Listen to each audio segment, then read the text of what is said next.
All right, y'all. So we got Rise of Ronin, the final preview. The game drops next week, Friday, if I'm not mistaken, along with Dragon's Dogma 2. We will be copping both. We will be streaming both. I promise you that.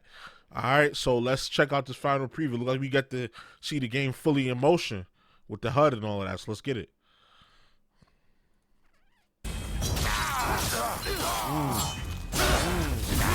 Hold that, colonizer. The Ronin has been a blast so far. While not a graphical stunner like Ghost of Tsushima, I have been very impressed with the depth and sheer number of things to do. The story is compelling and gives you motivation to keep going to see what's next. There's plenty of gear you can acquire to make a stronger build. Characters you meet during your journey will join your crew and fight alongside you. There's a transmogrification system that lets you customize your appearance while also having the best gear possible equipped, and you can pet cats. But more importantly than all that, the core gameplay felt like a mix of the storytelling and exploration in Assassin's Creed 2 with a smidgen of Ninja Gaiden combat. Izuna drop, let's go. Dark Souls difficulty. In other words, this recipe seems to be a perfect mix of gameplay ingredients that I've been loving. Nah, that's fire. Hit it with the Izuna drop. The main storyline of Rise of Ronin is all about a duo referred to as Blade Twins. In this case, it's believed that the duo are brother and sister who nearly suffered a terrible fate at a young age as their village burned to the ground. Instead, they were saved and recruited into the Veiled Edge as Blade Twins. Highly skilled with the sword, Blade Twins train and grow together as they master their skills. One of your first tests of skill has you infiltrating the ship of historical figure Matthew C. Perry to steal a secret message and assassinate Perry after doing so. This colonizer does a good job of showing off a few stealth elements of Ronin, and also showcases combat with the footage PlayStation sent us to use for this preview. Combat will require precise timing for counters, and you'll need to pay close attention to your ki gauge, which is basically a stamina meter. Okay, Getting that's hit what I was too wondering. much while blocking will deplete your ki, but parrying your opponent or damaging them will result in a loss of their ki. Deplete all their ki, and they'll be left open for a devastating attack. So like poise meter, stamina meter, you just gotta break that and then do it. I mean, after playing Lies of P, which did have a poise or stamina meter, a poise like a poise break, but you just couldn't see it. I'm glad to now be back playing the game where you could actually see the meter and you could time out your attacks a little bit better, because the bosses definitely had like a stagger meter, but you just couldn't see it. It's just not there. I'm pretty sure when they make a Lies of P2, they'll put it there like these games. The back and forth is well, you can see yours. I know that. You can see yours. That's your stamina meter. That's basically when your stamina meter breaks and your opponent hits you, you're broken, but you can't see it on your opponents.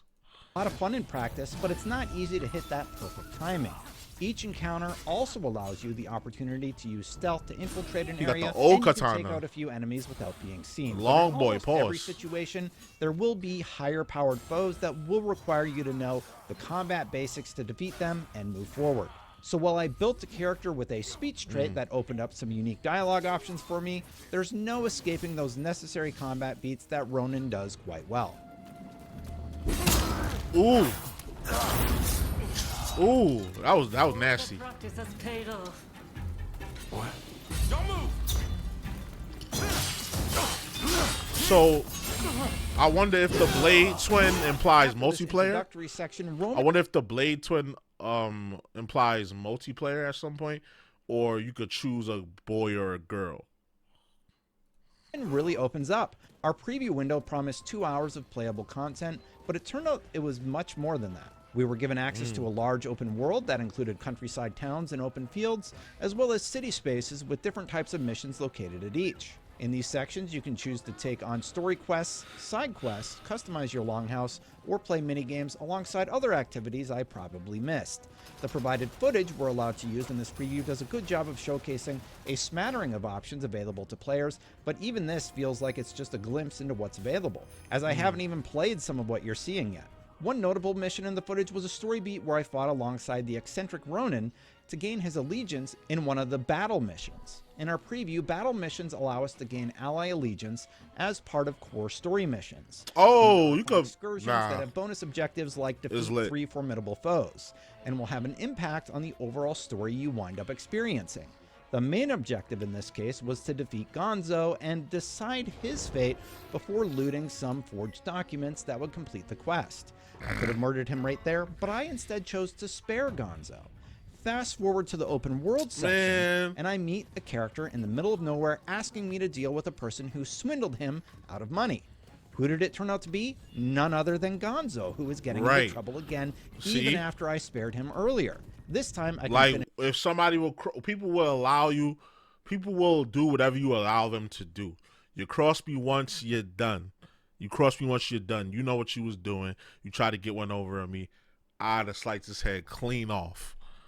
Mission for real, or have him join my crew. Had I chosen to kill him off, I would have been rewarded with some loot, but if I didn't, I got an extra helper to fight beside me in the open world. I'll take that over a few trinkets any day. And I discovered these different outcomes because I reloaded my save just to see what would happen had I chosen the other option.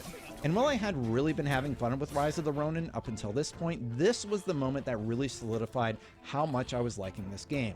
Great combat, an intriguing story, decisions that matter, tons of stuff to do, and you can pet cats. I'm sold. My decision to spare Gonzo would pay off too, because in my upcoming story mission fight with Kira, I now have 3 allies going into battle instead of just 2. Myself, the eccentric Ronin, and Gonzo were an unstoppable trio ready to take Kira down. And that's just in the opening missions. I am tremendously excited to see who else I can recruit into my group. These were the core missions that we got to experience in our preview, but there's a lot more to do. While running in the open world, you might come upon towns that are overrun with troublemakers that you'll need to dispatch to restore order. There are mini games like the Gatling gun firearm range that was teased in the footage Sony sent over, or the glider mini games that challenge you to break all the targets floating in the sky. And while they didn't show much of it in the video that we're allowed to use, there's an entire gear system at play that encourages you to learn different weapons and use tools like the sub-weapon class that includes things like throwing stars, rifles, bows, and more for combat to get a leg up in battle. Using all of that. In addition to your main weapons, by the way, which have a smattering of samurai classics. Rise of the Ronin is poised to give players a lot to dive into, and while it doesn't quite live up to PlayStation's first-party open-world exclusives in the graphics department, the developers at Team Ninja have focused on what's important. An engaging story that has a great hook to keep you exploring, a fun gameplay system that will keep you striving to perfect your skills, and all of that is found alongside a smattering of fun activities to challenge yourself with. I can't wait to see how it all comes together when Ronin launches later this month. For more on the latest upcoming games, don't miss our previews of South Park Snow Day and my real final preview of Dragon's Dogma 2. And for the rest of your gaming news, previews, features, reviews, and game help, stay here on IGN. Okay, we're gonna do that one. We're gonna do the Dragon's Dogma 2 next one. But yeah, wow. This game, I hear people saying like it's gonna be like a 8 out of 10 kind of vibe. And for me, that's the minimum. That's the minimum. Like, unless it has severe lag, or the story's ass, or the gameplay doesn't pan out to what the hype is hyping up, like, this game is not gonna score lower than an 8. Than a 8. Yeah, I feel like even if the story's ass, it's like this game is not gonna score lower than an 8 with most critics, because it's. You can't get it wrong. It's Team Ninja making a samurai game, and they're adding they have so much reference points to go off of for good samurai games, or at least decent samurai games. Like they're adding the Assassin's Creed vibe to it, which is cool, because regardless of what people feel about Assassin's Creed, and and rightfully so.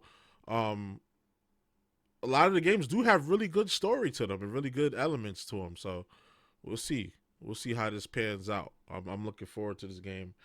I'm super excited for this game, and I don't know. I might pre-order. I'm gonna see what the pre-order bonuses are. See if you get any extra cool weapons or anything like that. But I'm definitely gonna be copping it, and we definitely gonna be streaming it. I'll probably stream Dragon Dogma first on that Friday. I'll probably stream Dragon's Dogma. And then Saturday I'll start Rise of Ronin. or maybe I'll do Friday because I don't want to miss those opening day